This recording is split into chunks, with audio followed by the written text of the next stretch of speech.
வேகாத வெயிலோடு நான் வேலையை முடித்து நடு ரோட்டில் கொடையை பிடிச்சி நடந்து போயிட்டு இருந்தேங்க. அப்போ பார்த்து பளபளன்னு மஞ்சள் கலரில் கண்ணை பறிக்கிற மாதிரி சக்கப்பழம் என்னை வாவான்னு கூப்பிட்டுச்சு. சரி, வெயில் காலத்தில் மட்டும் கிடைக்கக்கூடிய சக்கப்பழத்தை ஏன் விடுவானே. எங்கள் ஊரில் இந்த பழம் எங்கள் அத்தை வீட்டுக்கெலாம் போனால் ஃப்ரீயாகவே தூக்கிட்டு வரலாம். நான் வாங்கிட்டு வந்திருக்கேன் இந்த பழம். 1/4 கிலோ பழம் வந்து 60 ரூபா சொல்லிட்டாங்க. எனக்கு தூக்கி வாரி போட்டுட்டு இருந்தாலும் பரவாயில்ல வாங்கிப்போம். இங்கே சென்னையில் யார் சக்கப்பழத்தை வாங்கி வெட்டி எடுத்து சாப்பிட்றாங்க? அப்படிலாம் சாப்பிட்றதில்ல. அப்படியே போகிற வழியில் பார்த்தா ஒரு வட்டா நிறையா வந்து இந்த பனை ஓலையெல்லாம் வச்சு உள்ளுக்குள்ளேருந்து என்னமோ எடுத்தாங்க. என்னென்னு பார்த்தா நொங்கு. ஸோ நொங்கையும் விடுவோமா? இதுவும் எங்கள் ஊரில் வந்து ரொம்பவே ஃப்ரீயாகவே கிடைக்கும். ஸோ சென்னை வந்ததுக்கப்புறம் நம்ம அந்த ஃப்ரீயெல்லாம் எதிர்பார்க்கக்கூடாது. ஏன்னா உழைக்கிறவங்களுக்கு காசு கொடுக்கணும் இல்லையா? அதுக்கப்புறம் போகிற வழியில் மாங்காய் கிடச்சிது. ஸோ அதையும் விடுவானேன்ட்டு இந்த வெயில் தரக்கூடிய இந்த சக்கப்பழம், அப்புறமா வந்து நொங்கு, அப்புறமா மாங்காய், இது எல்லாத்தையும் வாங்கிட்டு வீட்டுக்கு வந்து பார்த்தா என் பிள்ளை நல்ல கிடந்து தூங்கிட்டு இருந்தா. சரி, அவள் தூங்கி முடிச்சதுக்கப்புறம் இது எல்லாத்தையும் ஒன்று ஒன்றாமா எடுத்து சாப்பிட்லாம் அப்படின்ட்டு எல்லாத்தையும் வாங்கி வச்சு பேக்கில் இருந்து ஒன்று ஒன்றா எடுத்து வெளியே வைக்கிறேன். ஸோ நம்ம வாங்கிட்டு வந்திருக்கிறது என்னென்னு பார்த்தீங்க அப்படின்னா மாங்காய். எல்லாருமே வந்து மாம்பழம் சூடுன்பாங்க, ஆனால் மாங்காய் குளிர்ச்சி. ஸோ வெயில் காலத்தில் மாங்காய் நிறையவே சாப்பிடலாம், தப்பே கிடையாது. அப்புறமா நொங்கும் வெயில் காலத்தில் தான் கிடைக்கும். சக்கப்பழமும் இப்போது ஜூன் மாதம் வரைக்கும் கிடைக்கும். ஜூன் ஜூலை வரைக்கும் சீசன் இருக்கும். அதுக்கப்புறமா சக்கப்பழம் நீங்கள் கேட்டாலும் கிடைக்காது. ஸோ என் பிள்ளைக்கு முறையாக சக்கப்பழம் கொடுக்க போகிறேன். எங்கள் ஊர் சக்கப்பழம் கொடுக்கணும்னு ஆசை. ஆனால் வந்து சென்னை பக்கங்களில் வந்து சக்கப்பழம் வந்து பன்ருட்டி சக்கை தான் கிடைக்கும். ஸோ இந்த பன்ருட்டி சக்கை தான் என் பிள்ளைக்கு முறையாக நான் வந்து சக்கப்பழம் கொடுக்க போகிறேன். ஸோ முதல்ல வந்து சக்கப்பழத்தையும் பிரித்து வச்சாச்சு, நொங்கையும் பிரித்து வச்சாச்சு. இவங்க அழகாக வந்து நொங்கை வந்து கட் பண்ணி எடுத்து வந்திருக்காங்க. கிட்டத்தட்ட 12 பீஸு நொங்கு வந்து 100 ரூபா சொன்னாங்க. உங்கள் ஊரில் 12 பீஸ் நொங்கு எத்தனை ரூபாங்கிறத மறக்காமல் கீழே கமெண்ட் பண்ணுங்கள்.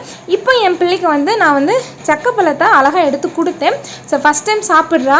ஸோ அவள் வந்து ரொம்ப எக்ஸைட்டடாக சாப்பிடல, பட் அவளுக்கு அது பிடிச்சிருந்துச்சு. ஸோ ஆர்வமாக நல்லா சாப்பிட்டா. அவளும் தனுஷ்கா பாப்பா 2 பேருமே சேர்ந்து நல்லா ஜாலியாக சக்கப்பழத்தை சாப்பிட்டுட்டே இருந்தாங்க. கூடவே சேர்ந்து நம்மளும் ஒன்று சாப்பிடுமே அப்படின்ட்டு நானும் சக்கப்பழத்தை சாப்பிட்டுட்டே இருந்தேங்க. இந்த சீசனில் வந்து சக்கப்பழம் தான் எனக்கு வந்து ரொம்ப பிடிக்கும். கோடைக்காலம் வந்துட்டாலே சக்கப்பழம் சாப்பிடாமல் எனக்கு அந்த காலமே முடியாது. ஸோ என் பிள்ளை பார்த்திங்களா ரொம்பவே ஜாலியாக சாப்பிட்டுட்டு இருக்கா. அதுக்கப்புறமா சாப்பிட்டு முடிச்சு அவளால் அந்த சக்கப்பழத்தை ரொம்ப மெல்ல முடியல. ஏன்னா அவள் எதனால நல்லா மென்று சாப்பிட்றதுனால இந்த பழத்தை ரொம்ப மெல்ல முடியல. அப்புறமா கொஞ்சம் வரைக்கும் மென்னுட்டு அவகிட்டே கொடுத்துட்டா. ஸோ இருந்தாலும் அப்புறமா நான் திருப்பி கொடுத்தேன். கொஞ்சமாக அவள் சாப்பிட்டா. அதுக்கப்புறமா நொங்கு. ஸோ இப்போ இந்த நொங்கையும் வந்து அவள் சாப்பிட்றதுக்கு ஆசைப்பட்டேன். இந்த மாதிரி புதுசாக வித்தியாசமாக ஏதாச்சும் கொண்டு வரேன் அப்படின்னா என் பிள்ளைக்கு வந்து அது வந்து சாப்பிட்றதுக்கு அவ்வளோ ஆர்வம் இருக்கும். நீங்களும் உங்கள் குழந்தைக்கு கோடை காலங்களில் என்னென்ன கிடைக்குதோ, அதுவும் லோக்கலாக சீசனில் கிடைக்கிற எல்லா ஃபுட்டும் வந்து குழந்தைங்களுக்கு பழக்குங்க, ரொம்பவே நல்லது. இப்போ வந்து குழந்தைங்களுக்கு நீங்கள் வெயில் காலம்ன்ட்டு ஐஸ்கிரீமு ஜெல்லி இந்த மாதிரிலாம் பழக்காதீங்க. ரியலான ஐஸ்கிரீமும் ஜெல்லியும் எதுன்னு பார்த்தீங்க அப்படின்னா இந்த நொங்கு தாங்க. நொங்கில் அவ்வளோ நல்ல விஷயங்கள் இருக்குது. ஸோ நொங்கு அது மட்டும் இல்லாமல் தமிழ்நாட்டோட முக்கிய உணவுனே சொல்லலாம்.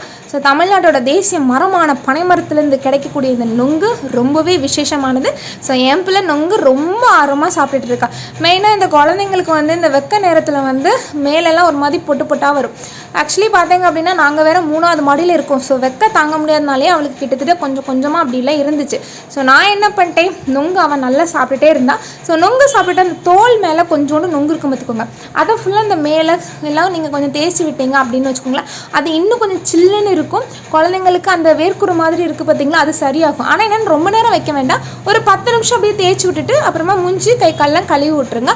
அவ்வளோதாங்க. என் பிள்ளை நொங்கு சாப்பிட்டா. அப்புறம் நாங்கள் வந்து சக்கப்பழம் சாப்பிட்ட கதை இதுதான். மாங்காய் மட்டும் அப்படியே இருக்குது. ஸோ இந்த மாங்காய் எதுக்கு அப்படின்னா சீசனுக்கு கிடைக்கிற மாங்காய் போட்டு கண்டிப்பாக மீன் குழம்பு வைக்கணும். ஸோ அதனால் மாங்காய் மீன் குழம்பு வச்சுட்டேன். நன்றி. இந்த நிகழ்வோட சித்தனிம்னருடன்